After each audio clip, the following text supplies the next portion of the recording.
Live team coverage of this tragic event. And let's get right to our Glenna Milberg, who has been on the scene since early this morning. Glenna.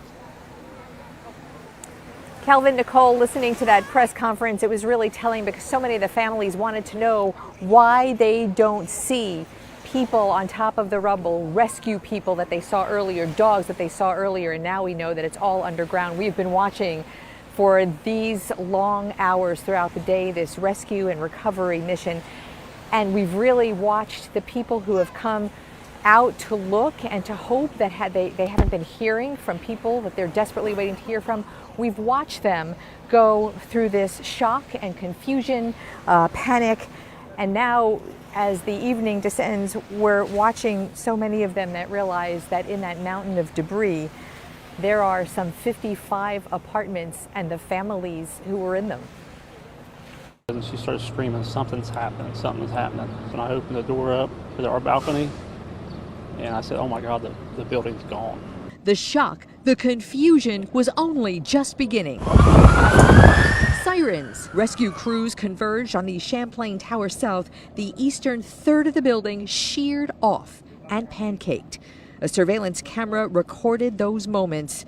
A mountain of concrete took whole apartments and the families asleep within. We've also evacuated the two side buildings, and we're working with Red Cross, with our own social service agency, our police and fire departments to make sure that those people are properly situated. I thought the building was completely unstable, and I was worried that it was going to just completely go down. They used ladder trucks to extricate residents from balconies from the part of the building left standing. But the human cost soon became apparent. 99 unaccounted for by mid-afternoon, likely buried where rescue crews and recovery dogs worked, fighting the clock. The families on vacation, residents starting new jobs, fiancés, college kids home for the summer, all who likely just went to sleep as they would do on a Wednesday night. But I can tell you that they're in there, they have the dogs, they have the equipment coming, and they're going to work through the night. So now the recovery is underway through the night into tomorrow. This by thinking about different recovery missions that we have covered. This will take days, if not weeks, and it'll be a very tense and very sad time. I do want to talk just a little bit about the building collapse. Why on earth did this happen? We have been hearing bits and pieces of people reporting things that they've seen and heard. They heard rumblings yesterday. The valet saw rushing water for reasons he had no idea this morning. We do know that the people who live in the South Tower were recently assessed for work. The work on the roof has been underway for about a month. We talked to a building engineer here just a short time ago who said this had to be something with the foundation, because when a building comes like this, it's a foundation issue. I tell you all of that just so you see how many bits and pieces and theories and pieces of evidence that there are to sift through, because right now there are no answers as to why this happened between 1 and 2 this morning. I'm Glenna Milberg, live in Surfside, Local 10 News. No answers indeed right now. Thanks a lot there, Glenna. Here is another recap of the latest details from investigators. One person has been confirmed dead and 99 unaccounted for, while 102 have been accounted for. That is the good news at this hour. 35 people have been rescued from the building. 2 people were pulled from the rubble. 10 people treated at the scene. 2 people taken to the hospital. But again, 1 person did not survive. And we also know that 6 Paraguayan nationals are among those missing, 3 adults and 3 children. The Venezuelan embassy has also confirmed that at least 4 Venezuelans are also missing. And our team coverage turns down to Ian Margol. He has been at the reunification center since this morning, watching as families have been waiting around, hoping for the best. Yes, but as 99 people remain unaccounted for, there is still a lot left unanswered. Ian. You've sort of been seeing kind of every stage of grief here throughout the morning. Early on, it was a lot of shock and disbelief. People would come and ask us questions and ask us if we had any information, and they were just sort of blank. And then a little while later, you would see devastation. You would see a lot of crying. And then there was even some anger. People getting angry, saying people aren't doing enough. People aren't giving us information enough.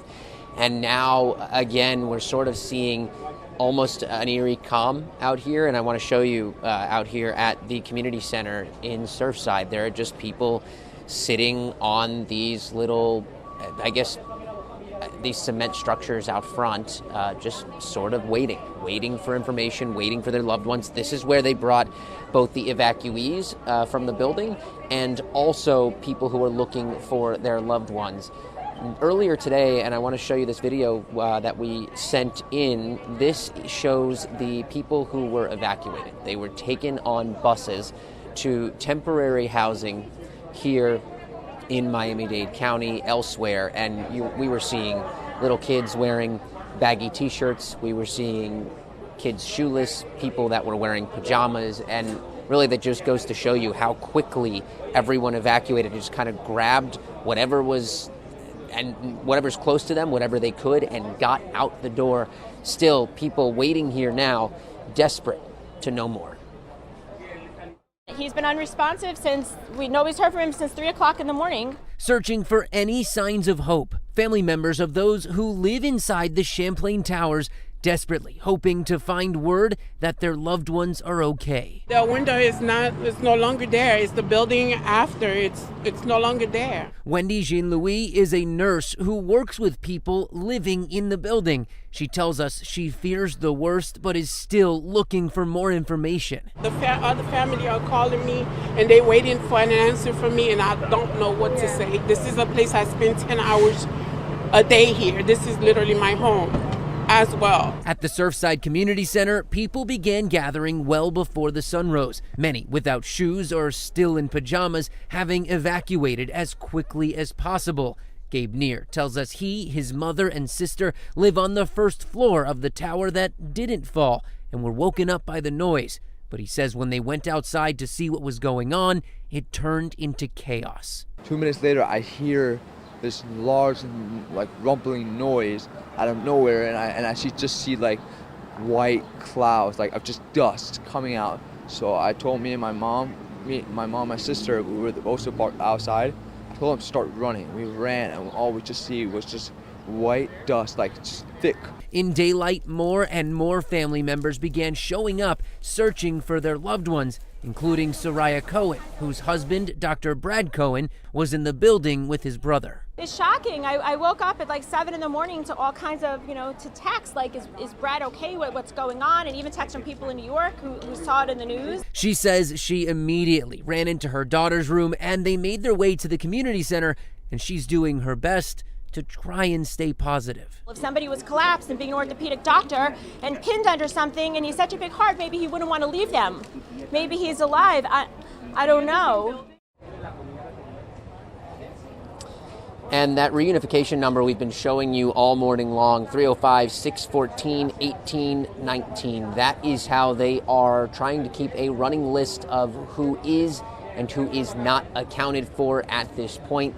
As they mentioned, more than 100 people now accounted for. Still, though, at least 99 still missing, and the people here desperate to learn more about their loved ones. We will keep you posted as soon as we learn anything else. For now, send it back to you guys in the studio. Okay, Ian, thanks a lot for that reporting. And we want to take you now to some live pictures to show you the mountain of rubble that is still out there, and those urban search and rescue teams that are out there, the K9s looking for any possible signs of life you see there.